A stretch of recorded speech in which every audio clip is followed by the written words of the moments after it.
Bom dia a todos. Para quem não me conhece, me chamo Swami, eu sou delegado de polícia, sou delegado titular da Delegacia Especializada em Fraudes e estou, à frente da coordenação dessa operação Escola Segura aqui no estado de Rondônia.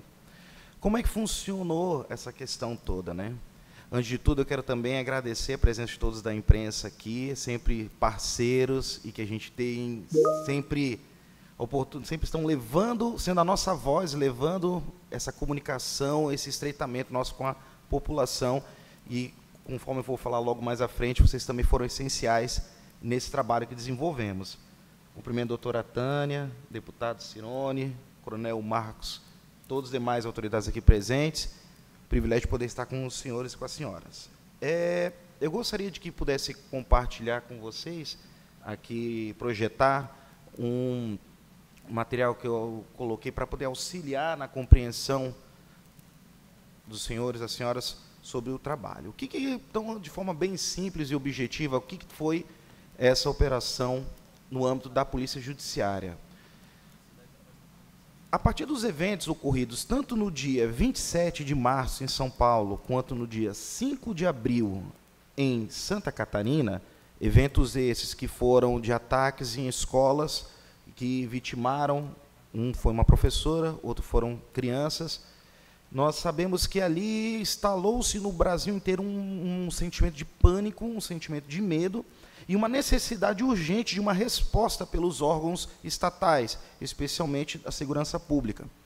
Então, já no próprio dia 5, aconteceu o evento, no dia seguinte já houve a convocação do Ministério da Justiça de todas as polícias judiciárias, ou seja, todas as polícias civis estaduais, que se reuniram e juntou-se todos os especialistas, as mentes mais brilhantes do país na área de crimes cibernéticos para atuarem numa força-tarefa conjunta em todo o país.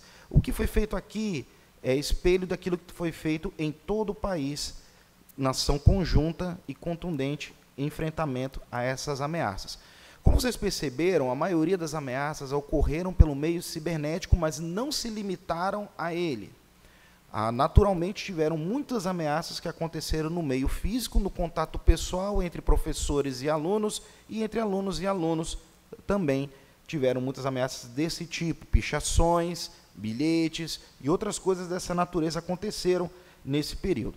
Então, diante disso, do período de 1 até 20 de abril, houve toda uma intensificação, o período foi identificado como sendo uma janela crítica, onde deveria se ter todo o foco nessa situação. Até antes dos eventos de Santa Catarina, já estava sendo iniciados os protocolos iniciais desse tipo de enfrentamento. Em todas as polícias judiciárias, nós já estávamos começando a monitorar as redes sociais nesse sentido. Até, se vocês observarem, até o próprio atacante ali, o próprio atirador da ocorrência de Santa Catarina, ele não atendeu aquele perfil padrão de ameaças prévias pela internet, e então também não temos como saber se ele seria identificado previamente ou não. Mas o fato é que, a partir dessas ameaças, iniciou-se necessidade disso. Então, a Polícia Judiciária ela atua de duas formas, de uma forma preventiva, mas também de uma forma repressiva, focada na investigação, que é o nosso mistério.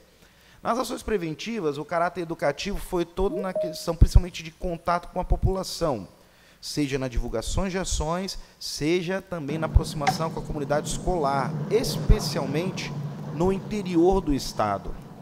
Como todos os senhores e senhoras sabem, no Estado como um todo, nosso Estado, apesar de para muitos parecer que não é tão grande, mas ele é grande. E nós temos muitos municípios e, querendo ou não, quem está lá na ponta, na cidade no interior, ele não tem tanto contato com a capital. Então, para eles, é muito mais interessante ele ter uma proximidade com as autoridades locais, uma palavra de orientação deles, até do que uma palavra geral, ainda que estivéssemos dando essas orientações gerais a partir daqui. Então, as autoridades policiais, os policiais civis, assim como a Polícia Militar também, lá no interior do Estado, nas suas comunidades, fizeram reuniões locais com as comunidades, com os dirigentes, com os líderes, diretores de escolas, E foi toda essa, para gerar essa sensação de mostrar, não somente o que fazer, mas mostrar que a Polícia Civil e a Secretaria de Segurança como um todo estava atuante nisso. E, principalmente, as ações investigativas foi o nosso principal foco, como falei, não apenas naquilo que se refere ao meio cibernético, apesar de ter sido o maior volume das situações, mas também nesse atendimento das demais ameaças, né? As denúncias sempre chegavam para a gente, através de informações caminhadas pelo Disque Denúncia, mas também relatórios de inteligência repassados pelo Ministério da Justiça. Como falei para vocês, uma ação integrada de todas as polícias judiciárias, onde aquilo que identificávamos que não eram atacantes, não eram suspeitos daqui de Rondônia, eram naturalmente repassados para as polícias estaduais daqueles estados onde supostamente seriam esses agressores. Diante disso, nós tivemos a seguinte metodologia de ação. Primeiramente, nós lidamos a seguinte realidade. Nós encaramos todas as ameaças como um risco real. Por quê? Não compete a nós, no primeiro momento, dizer se é ou não um risco, enquanto nós não excluirmos o risco. Então, todas as ações da Polícia Civil foram no sentido de identificar ameaças e tratá-las como sendo um risco real, até que o risco seja excluído.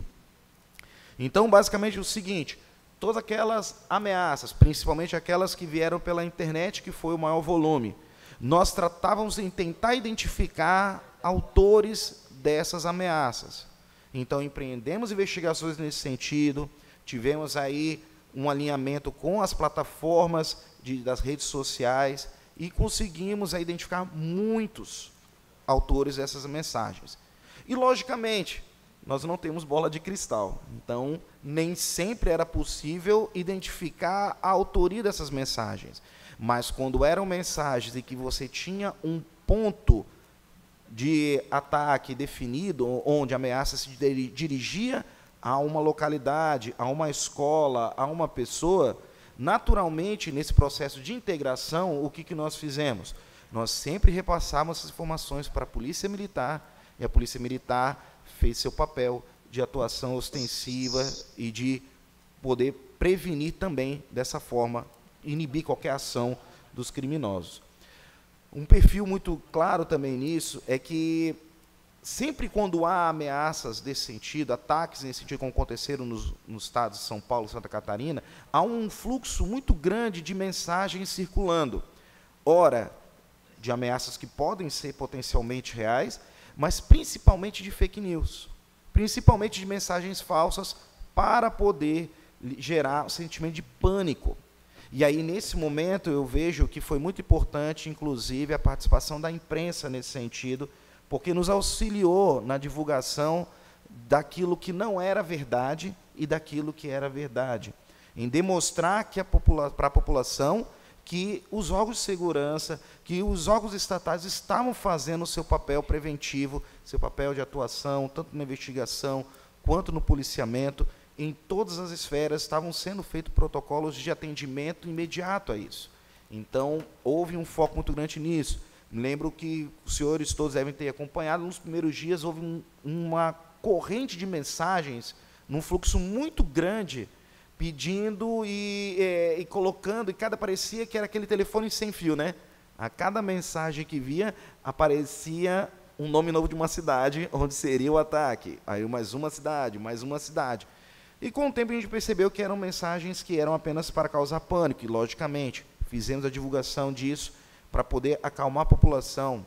Polícia Militar, nesse mesmo sentido também, várias ameaças em que ocorrências que eram ocorrências comuns de policiamento normal, de violência, de crimes realmente violentos, mas normais do dia a dia do enfrentamento da segurança pública, mas que, às vezes, a população, naquele medo, ou, às vezes, até pessoas mal intencionadas, pegavam e divulgavam como se fossem possíveis ameaças de ataque.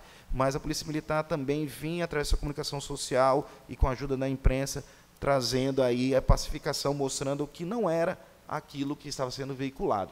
Nós tivemos uma grande cooperação também dos demais órgãos estatais, SEDUC foi muito parceira nesse trabalho, o Ministério Público e o Tribunal de Justiça também sempre atendendo prontamente às nossas demandas e, logicamente, o nosso protocolo foi de ação rápida e contundente. Por quê?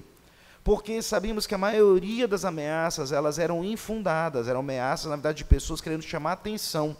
E, por conta disso, era necessário que, ainda que atendêssemos com uma situação real, era importante ter uma demonstração de que a internet não é terra sem lei. E isso precisa ser uma coisa muito bem massificada na nossa população. A internet não é terra sem lei. O que você faz na internet, você pode ser responsabilizado, e se for identificado, será responsabilizado. Então, todas as pessoas que foram identificadas estão sendo responsabilizadas na medida de sua responsabilidade, ainda que não pudessem ter uma intenção talvez real, ou pelo menos o seu discurso de não ser real, serão responsabilizadas por isso. E, por fim, para poder mostrar para vocês questão de dados, nós identificamos os seguintes dados finais desse período aí, de 1º a 20 de abril. Foram 66 boletins de ocorrência registrados. Lembrando, boletins de ocorrência, eles são comunicações feitas tanto pela população quanto de ação própria da polícia. Então, muitas vezes, o número de boletins se converge com o dado casos investigados. Então, acaba, às vezes, não se soma esses dados. 104 casos investigados. Quando eu falo casos investigados, é todo tipo de notícia de ameaça que chegou. Pichações, bilhetes, conversas, prints, perfis de divulgação de toda natureza, tudo isso foi investigado.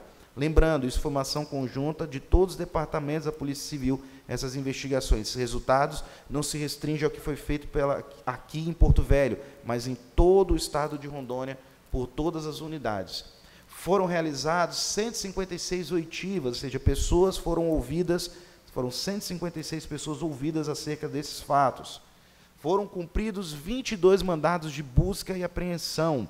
Se os senhores acompanharam as notícias, lógico, eu não me refiro à imprensa, que a imprensa é quem propaga as notícias, mas aqueles demais que nos assistem, é muito perceptível que quase todos os dias nós tivemos alguma operação sendo desencadeada em alguma cidade em enfrentamento nisso. Por quê? Porque era importante mostrar para a população isso, para inibir todo tipo de ação daqueles que estavam apenas para causar pânico, ou até quem tivesse uma intenção real, mas mostrando a força do Estado, aquilo ali geraria uma sensação de insegurança para o criminoso. Foram realizadas 11 entre prisões e apreensões. Apreensão, lembra-se, é quando o menor de 18 anos ele é restringido à sua liberdade, é uma apreensão, e no total, aí, somando entre maiores e menores, 11. 11 armas de fogo foram apreendidas nessas ações, ligadas direta ou não diretamente a essas ameaças, e foi aproximadamente cerca de 100 policiais civis empregados nesses esforços.